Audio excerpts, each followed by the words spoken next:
Okay, today is Tuesday, July 19th in 2011. My name is Sita Mutyala. I've been living in Houston for the past 30 years. And we are here as part of the Indo-American Oral History Project, which is part of Houston Public Library Oral History Project, speaking to Dr. P.N. Rao. And we want to keep one thing in our mind, which is very important, is we want to capture how Houston impacted in immigrants' lives and also how immigrants impacted Houston as a city. Very happy to be here. All right, Dr. Rao, I'm so happy that you are here and I'm here, and the Oral History Project is giving us the opportunity to discuss about you and your life and your life in Houston especially. Okay, and we want to talk about you and your life. Where were you born and raised? And please tell us briefly about your growing up in the education before you came to United States. Okay, I was born in a small village in Guntur district, Andhra Pradesh, India in 1930. I had my elementary school education in our village. Then high school I had in Sattanapalli, which is our Taluka headquarters, and my intermediate in Guntur, and a Bachelor of Science in Agriculture in Bapatla College, Bapatla. Then I went to do my master's in the Indian Agricultural Research Institute. It's called IARI in New Delhi. Mm-hmm. After that education, I worked about 5 years. Meanwhile, we got married and have a daughter. And in 1960, I came to the United States to do my PhD. Wow, very good. 1960, about 51 years back. Okay, that's the one I want to talk about next. Can you tell us about how the idea of coming to United States formed? Was it your mission? Was it your family's interest? Or what? What was your motivation? What was your motive in coming to United States? As I said, I had my master's degree, married, and a daughter. My salary at that time was 290 rupees a month. We could not pay all the bills. And I applied for a job which would pay me another $100 rupees more, but my boss did not allow me to go to the interview. I thought I could have got the job, would be a little bit more convenient.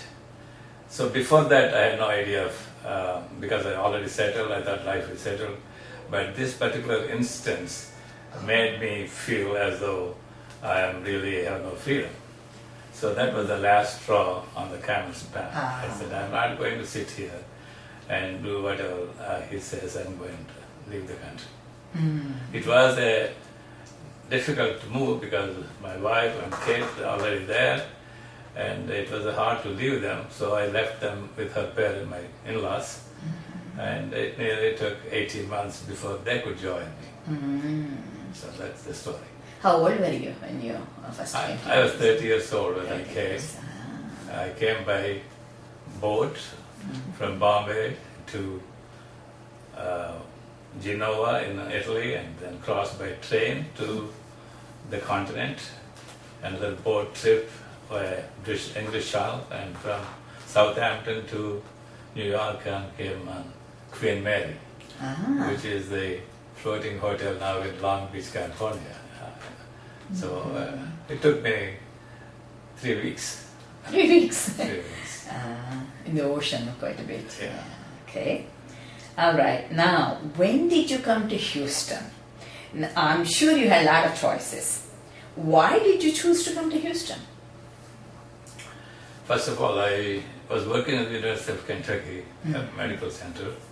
For 5 years I worked there, and because of allergy problems my wife was having, I moved to Denver, Colorado, University of Colorado Medical Center, where I worked for about 3.5 years. Then some gentleman told me that there is a possibility of opening in Houston, MD Anderson Cancer Center, which is quite a famous institute. And so I called one gentleman, and he called me for interview, and that's how we got this job. We moved in 1971 to Houston, where I joined as a faculty member in the University of Texas MD Anderson Cancer Center. Oh, UT. Okay. So, in 1971, what was your first impression when you arrived to Houston? I know you already lived in the United States for few years, but Houston, when you first entered into the Houston, what was your first impression? I moved from Denver, Colorado for 3 years, and first 6-7 months I thought, why did we move to Houston? It was so hot. Oh yeah. What months did you move to, man? We moved in November. But even then you thought it was but hot. still, see, Colorado is much colder. Yes. And I still like Colorado very much, Denver. We wonder, why did we move here?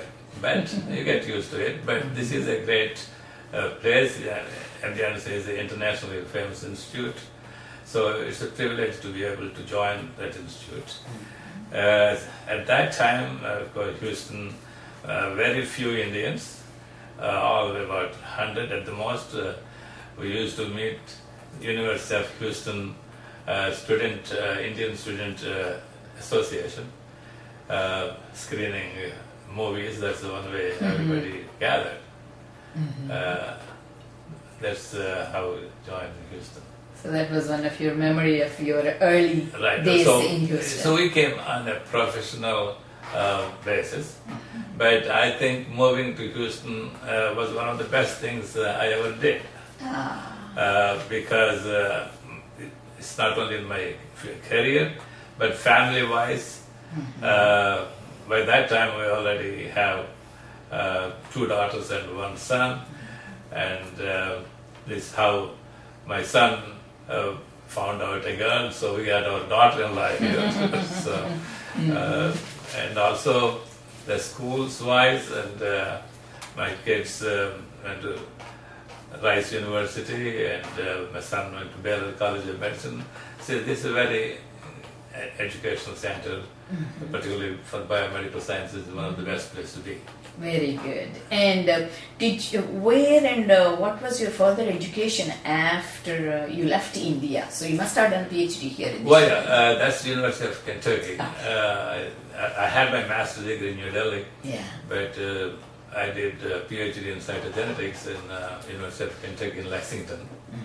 That took me about 3 years. And then at that time, the student visa, after you finish your degree, they'll give you an 18-month extension for practical training period. While I was doing that, my advisor, postdoctoral advisor, suggested, Dr. Rao, if you want to continue, we can sponsor you for a green card. So that triggered it. Right, that's the idea. Otherwise, before that, I had no idea of settling or staying here. But with the very least effort, they proposed my name for immigration. I got a green card, and later on I became a faculty member. So I had my PhD in Kentucky. I know we touched it a little bit, but I want you to, can you please describe your professional background and experience a little more? I know you had some experience in India. My basic degree was I come from an farmer's family. From the beginning, I wanted to do agriculture in a scientific way. So I went to Papatla College to do my agriculture, BSc, Bachelor's in Agriculture Science. So after that, then I went to do Masters, so that's why I went to Delhi, where I did my PhD, Master's degree, and then I came to Kentucky where I did my PhD in cytogenetics. Cytogenetics. So in '63, I actually took up what's called a research associate profession. Then after a couple of years later, I was given assistant professor's rank. until 1955. So at that time, my wife was serious allergy problems in Lexington, Kentucky, because the Ohio Valley is famous for ragweed and all that. So my advisor suggested I want to move to Denver, Colorado. So that's how we moved. Denver, University of Colorado Medical Center, where I joined as an assistant professor in the Department of Biophysics, Physiology and Biophysics. So I went 3 years there, 3.5 years. But while we were there, we did some very basic fundamental research about why cells divide, why one cell becomes into two, what is that it needs for the cell to become two cells. So the work I did in Lexington, Kentucky, in the medical school, really formed a foundation for the research we did in Denver. That is, see, the thing is, I was working in cell biology. We cultured the cells, normal cells and cancer cells in the tissue culture dishes and observed the growth, increase in cell number and size. And one of the goals is when you have cells in a dish, they have a population. Just like in humans, you got population from early baby to 100-year-old. Cells also are like that. But if you want to do any biochemical studies, one cell is too small to characterize it. So that's why it's an ideal situation if you can make them all go in step, synchrony they call it. So if they proceed all the cells in the culture synchronously, step by step, you can see what are the biochemical changes going on. For that, we developed techniques where we succeeded in synchronizing cells in a particular stage of cells. That thing helped us when we moved to Denver. A colleague, another great postdoctoral person who got his PhD in Oxford, England, came to work with Dr. Puck, who was my senior professor. He brought at that time what's called a Sendai virus. This is an influenza virus. If you add this virus to the cells, they fuse. One cell, two cells fuse together. So we tried to fuse very early cells and very late cells and see how they coordinate with each other.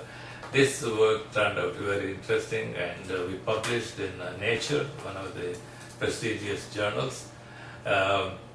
So that made us internationally known. That's how you came to Houston? That's also helped us to be able to come to Houston. Very good. Well, what adjustment you had to make to live in the United States and in Houston? And now I'm talking about in terms of life, both family and professional life. When you first came to United States, how did you overcome that cultural and language barriers? And what did you like and what was it that was terrifying? First of all, the very step I learned, it was terrifying because I came by boat, landed in New York Harbor, and in those days you had to carry your x-rays with you. And I had TB in 1954. Oh, that medical exam that you need to pass. You had to, see, back in India, before you go to get your visa, they give you, suggest a doctor where you should go and get your x-ray, and you had to have a report done. I remember. So we had to carry that report and x-ray films with you. So when we landed in New York, I had three colleagues from India. We came as cabin mates all the way. So when we landed, they were all going and they stopped me and they were looking at my x-ray and they thought that maybe they're active disease. Previously, if they're active disease, they will send you back. So they said, here we are suspicious and we have to check.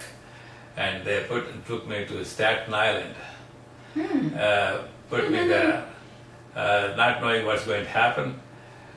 So I checked my bag, I gave it to my friends and put it in the Greyhound bus station so I can go and get back later.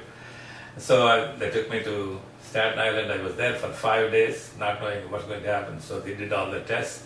Fortunately, everything turned out negative. Good.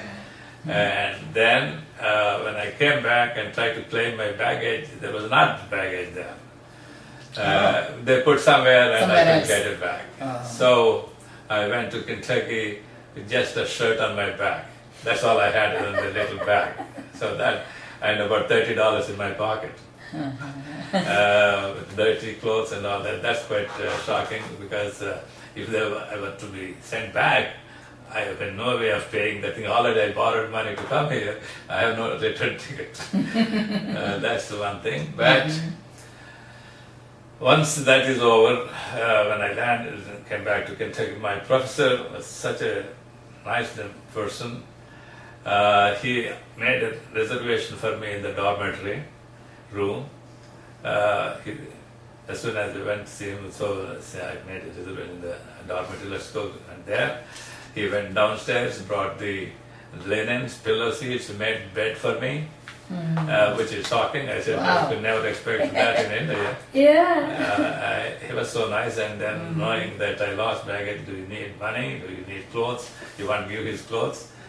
He was a great, wonderful person, and they were like that.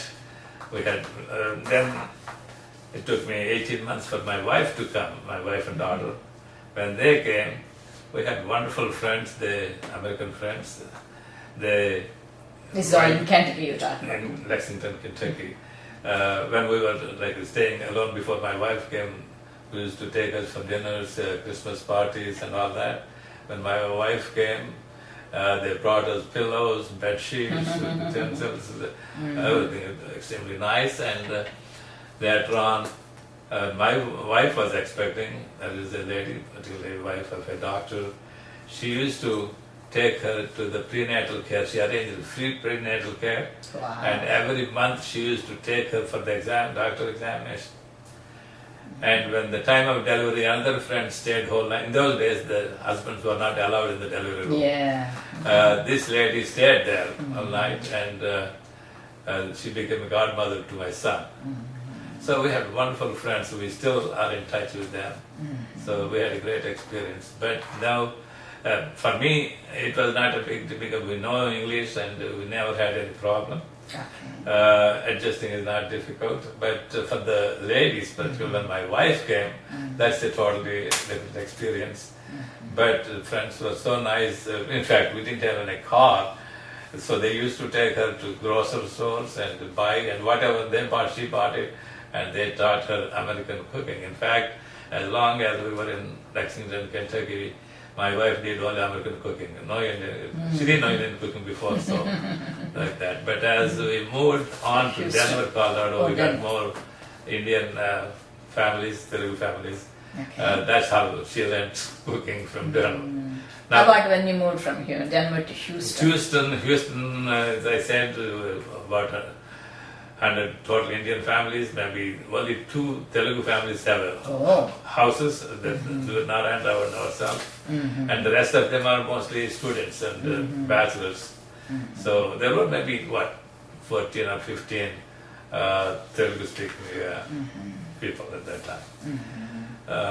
So Houston was at that time not this big, and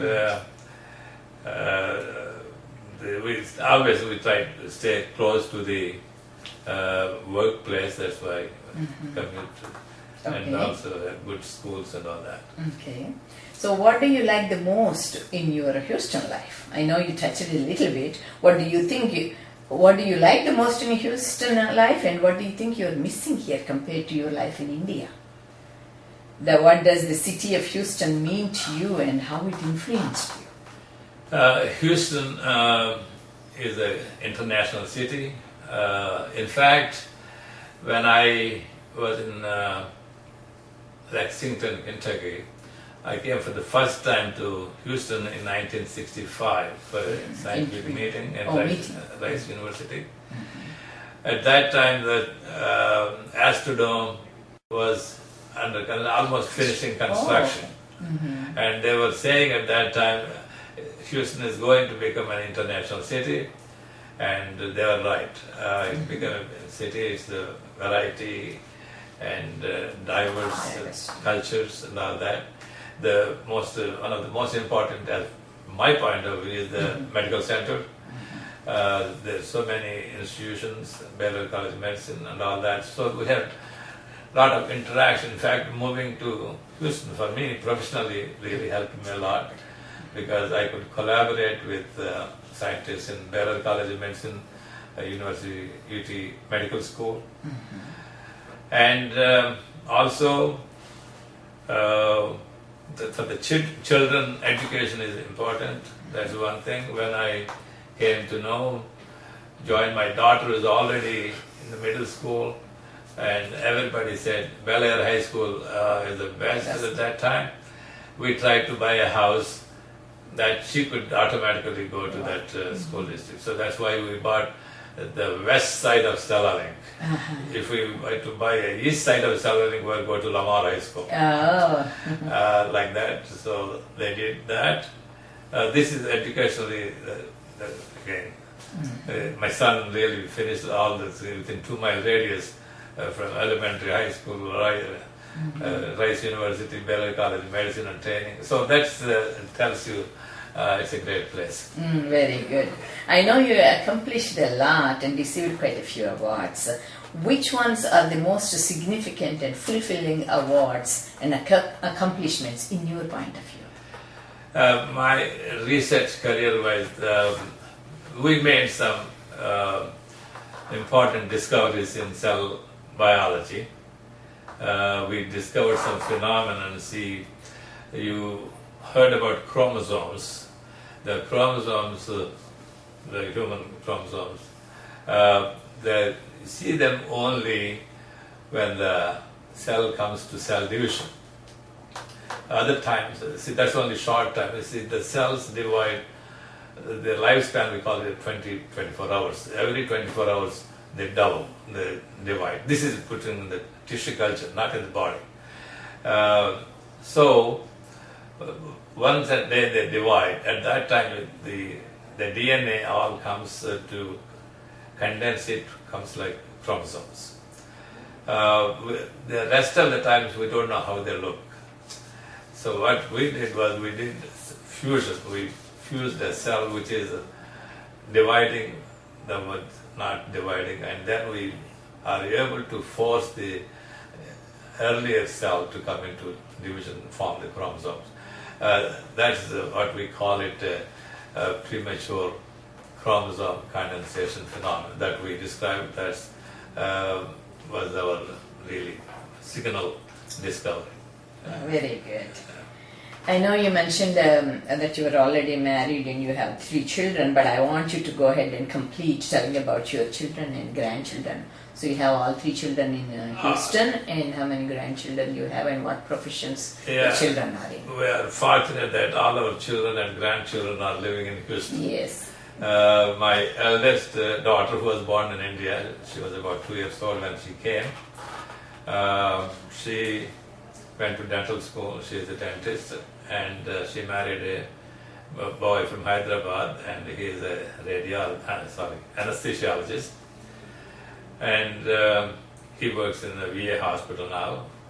My daughter is a dentist, but doesn't practice full-time. She's a part-time. They have 3 daughters. First daughter, Veena, she just joined medical school in El Paso, Texas. Her second daughter, my second granddaughter, is a finished freshman Rice University. She's working on nanotubes, nanoparticles, current research. She got 3 more years to go. She probably want to go to medicine or something, we don't know. My Anu's daughter she is now going to be 9th grade high school. But my son married, he finished biological medicine. He's a radiologist, diagnostic radiology. He married his high school sweetheart.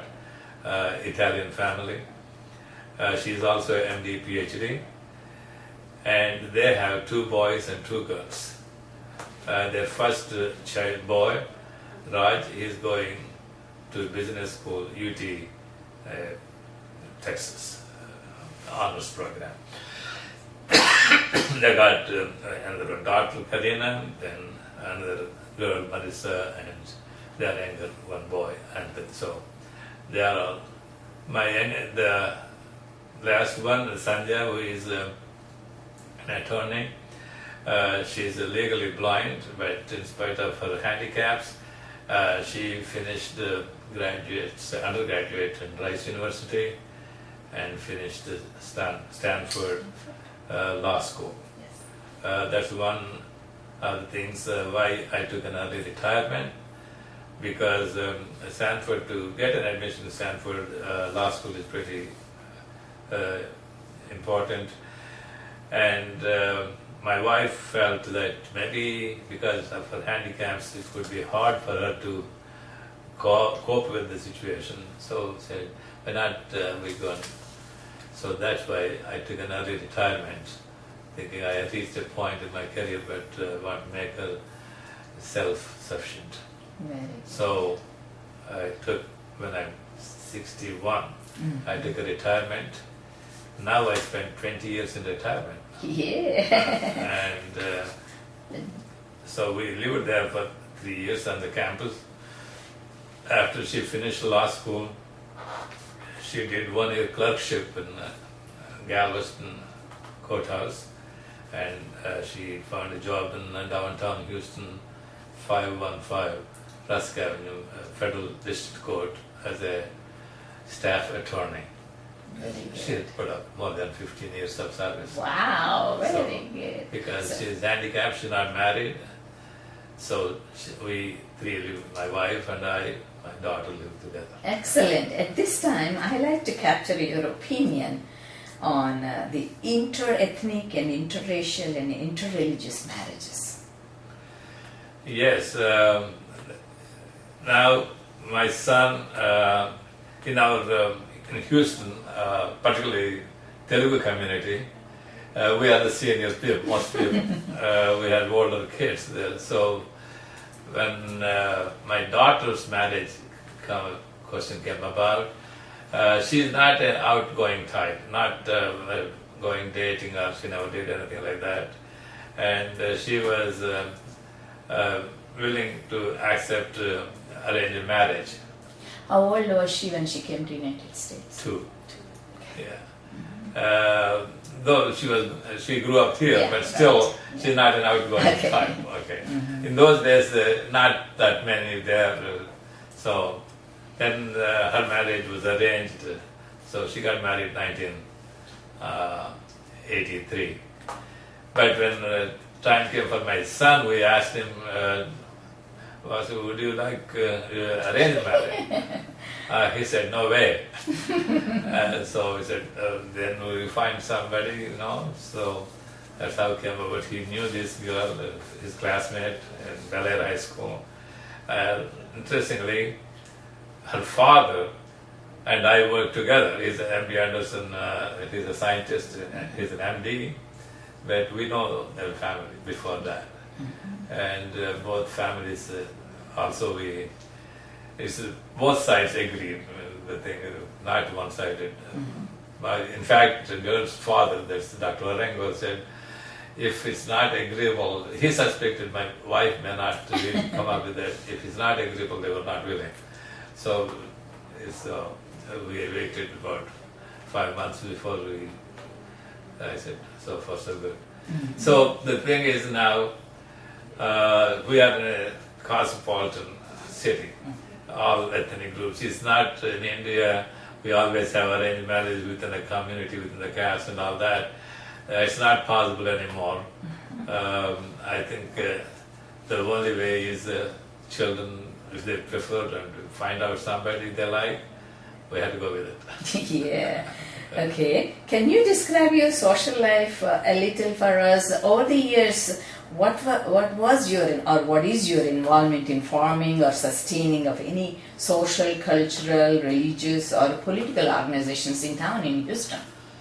I'm kind of a more scientific, more interested in my own research interests. I didn't have much time because the scientific research is very demanding, and it's a full-time job. The day and night you keep thinking about projects and all that.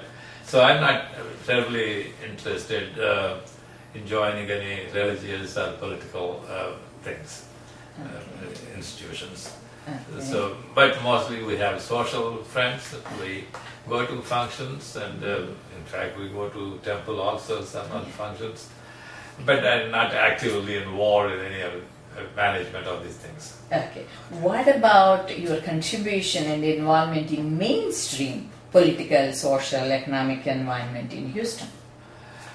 Not very much. I don't contribute really, to be frank, because I never had time when I was working. Mm-hmm. But when I retired, mostly I spent with the family and friends. Okay. In the same line, Houston is a cosmopolitan city. In all these years, what kind of interaction you had with the non-Indian communities, like colleagues and neighbors, etc.? Any kind of any interaction? In What fact, kind of my interaction? experience is when I came to Kentucky, we had wonderful interaction with American families. They were host families, they were very good cordial relationships. We were invited to many of their homes and friends, churches. We had long-lasting friendships with them. Even you don't deal with whole city, but we have a few friends, 5 or 6 families with whom we got very good contacts. Mm-hmm. So we learned a lot from them. I found out the American families, most generous people. They went out of their way to help us, and we cherish those friendships. So we had, because I came in the 60s, we had excellent interactions. But as people, the immigration rules have been relaxed. In fact, when my case was sponsored, it was only 100 per India per year quota. Mm-hmm. That when Johnson passed this legislation, it became 20,000 per year. So because of the many people came, so my experience is the family interaction is very good with American families. Then when we moved to Denver, Colorado, we had more mostly Indian community. Mm-hmm. We lost touch with the American families. We got more of us than we didn't exchange much with the American family. Then when we moved to Houston, we got even more narrow. We know only Telugu people. We don't know any other people. So we got more narrow and narrow in our social contacts. Now there are so many. In fact, we see much fewer than that. Mm-hmm. So unless you're actively in some political or religious organizations, you don't come in contact with other people. Okay. Now I'm going to ask you a touchy question. In all these years, whether it was in profession or as a resident of Houston, have you ever thought you were discriminated? You don't have to go into the confidential details or anything, but I feel it's important fact to note in this project. My personal experience is, in general, if you work hard and show that you are capable of doing, this country is still very good for an immigrant. See, the discrimination is a human nature. Even their own people, there are discriminations. Even within a family, sometimes you see the discrimination exists for something or other. So, I never came across any outright discrimination. But sometimes, particularly when it comes to higher positions or say honored, endowed chairs and all that, some politics play a role. Sometimes not being white has some disadvantages. But in general, that's of course it's a human nature. But in general, it didn't affect my career very much. Okay, very good. And I think we might have touched this already. To what extent you think you have integrated into mainstream American society and culture? I think we are pretty much integrated because we are not isolating ourselves. We mix with American families, we work with them. So I think our kids are even more integrated than us. But I never found myself isolated at all. I pretty much now living here for 50 years, for 51 years. We are more or less total Americans now. Okay. Have you ever thought that you do not fit here and you want to go back to India? It never occurred to me. Never occurred to you. Never occurred to me. In fact, there are a couple of instances where when we got my wife's cousin brother, he opened a Coca-Cola factory, he is retired military general and all that. He said, why don't you come to India, we'll find it. We'll try to find a good job. I said, I never liked somebody arranging a job. And another thing is my colleague was going back to England, Cambridge University. He asked me, would you like to go? I said, whether I stay in America or go to India. I'm not going anywhere else. I never felt any time that, why did I come here? I want to go back. Never happened. Okay. How do you identify yourself? Indian, American, Houstonian? How much of, if you have a feeling about the loss of Indian cultural identity? You see, here being so long, you have to become part of the culture here. You have to, in order to be mixed, integrate yourself, you have to accept some of the local habits and cultures. But losing Indian identity, because we are born and brought up, that is still with us, but as we see, the kids have less and less Indian identity. By the time they come to third generation or so, they have less Indian habits and culture in them than we had before. Right. So it's bound to at least get diluted out. Yeah. How do you describe the Indian community in Houston? In the Indian community, what kind of role is played by language, religion, and ethnic background? Indian community? Say it again? Yeah. How do you describe the Indian community in Houston? In Indian community, what kind of role is played by language, religion, and ethnic background? We're talking about Indian community in Houston. Yeah, I don't know. How do you describe the Indian community in Houston? I think Indian community is quite vibrant community. There are a lot of professional people, and they're also quite now more and more getting involved in politics. See, in the beginning, when in the 60s and 70s, mostly our kids used to go professional college, like lawyers and doctors. But now more and more going into businesses and politics. So that's one way we have to get involved in the local politics, so that we get more integrated to the society. When did you become an Indian, American citizen of the United States, and was that a quick decision or a very well thought, long time decision? Yeah, see, in fact, I got my green card in the 60s when we were in Kentucky. Then we moved Colorado. From Colorado we moved to Houston in 71. Until then there was no pressure that we had to become citizens. But we're wondering, what are we? Do we belong here or do we belong in there? We had questioned ourselves. Are we going to go back? The answer is no. Once we decided we're not going back, I said, why not we take citizenship? So that's why I took, I think in 78 or 79 we took citizenship. Around that time. Yeah. Oh, okay. The basic question was, the question is, are we going to go back to India? The answer is, when they said no, so that's. How often do you go to visit India? Oh, once in 3-4 years. 3 or 4 years. Okay. Martin Luther King Jr. said once, the ultimate measure of a man is not where he stands in moments of comfort and convenience, but where he stands at times of challenge and controversy.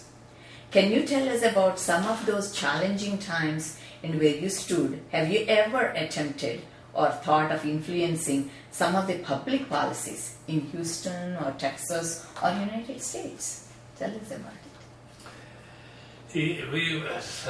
Scientifically, I was more involved in the meetings and leadership positions, but not in politics. In fact, we have what's called Gordon Research Conferences. That is in New England area. Summertime, they arrange these meetings for about 1 full week, where they discuss latest discoveries, not even published. I actually organized one, started a new Gordon Conference meeting on genetics, and where I had some people invited, and some of those people later on became Nobel laureates and all that. So my involvement was mostly in the academic and scientific field, not in politics. Okay. Or in religion. All right. At this time of your life, I know you mentioned very briefly earlier, your children and grandchildren are all in Houston. How do you feel regarding their lives in United States and future of Indian cultural and religious values in America? Yes, my grandchildren. See, in fact, I said my daughter-in-law is not an Indian. She's an Italian, not even a Hindu. So, when it comes to Indian values and Indian culture, for example, they can't speak the same language as we speak. And in fact, whatever I learned about Indian culture and in religion was by listening to discourses by people, priests and all that. I never read all the books and all that, but I have some basic Indian philosophy or Indian religious attitudes I gained by listening to these scriptures while somebody was talking about it. Whereas our kids don't have that opportunity. They don't have that interest. And we never really pushed them very much about this religion and all that. By the time the third generation comes, they have even less in it. So I think they're getting much weaker in Indian identity as time passes. Okay. Tell us about this attractive and interesting book you authored and published, The Journey of a Lifetime. Let me show it to the camera. Yeah. This is when I was 50 years old, and here I thought, now the grandkids, we wanted, see, when we were growing up, we had the grandparents and aunts and uncles. They tell what our ancestors did, what was, we had a lot of personal stories we hear from our aunts and uncles and the grandparents. But our children here don't have that opportunity. There's nobody to tell anything like that. So I wanted that they must have some idea how we grew up, in what situations, what kind of conditions we grew up, and how we did studies and praying, marriages and social cultural systems. I try to depict as much as possible.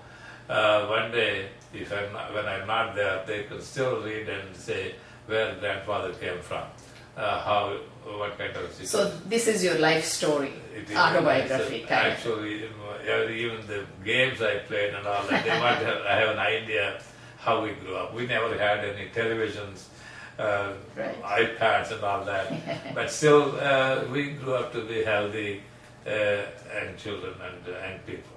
Yes. That's what. Yes, it has very important and very good information. Even in the back, you have some advices. In that line, I want to ask you, I know that things have changed a lot in India and in Houston as well. Today, after living in Houston for so many years, what advice would you give to someone who is coming fresh from India to Houston? I don't know what advice. First of all, one thing, they come here for studies or work, and I feel that hard work pays. If you do a good job, you should not have any problem. And still, I say honesty is the best policy. Don't try to do any shortcuts. Okay? And then if you are in a good position, treat your subordinates kind and be nice to your subordinates. And also making dealings, and honesty, deal fair dealings, you can be successful. That's what. Excellent. And at this point, I want to give you an opportunity, anything that you want to capture that I might have missed in my questions.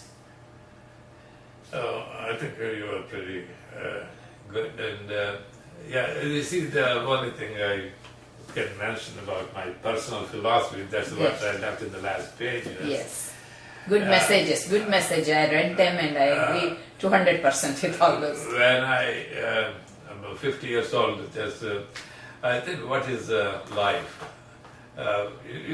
Because we are thinking people, animals, we have brain and intelligence, that's how we are different from other animals. So you try to understand what is it. We're born and brought up, and so we eat and then grow up and die. What is most important in life? That's how I try to think about it as a scientist. I thought, to me, happiness, everybody wants to be happy. That is what in the life is, whether you by through religion or through politics or through making money. Happiness is one thing that most of people seek. That happiness is one thing, of course, people say you can't buy it with money.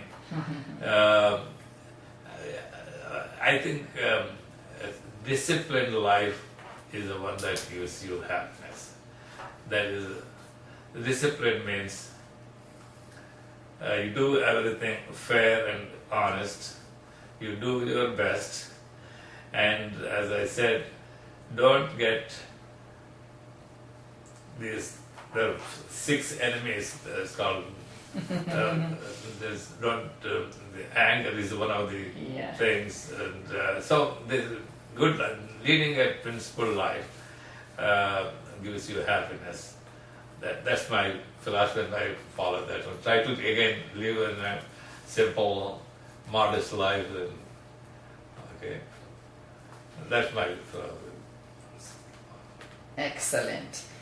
So I want to thank you, Dr. P.N. Galgaru, and the Foundation for India Studies and Houston Public Library for these great opportunities. Thank you so much for the interview. Thank you very much for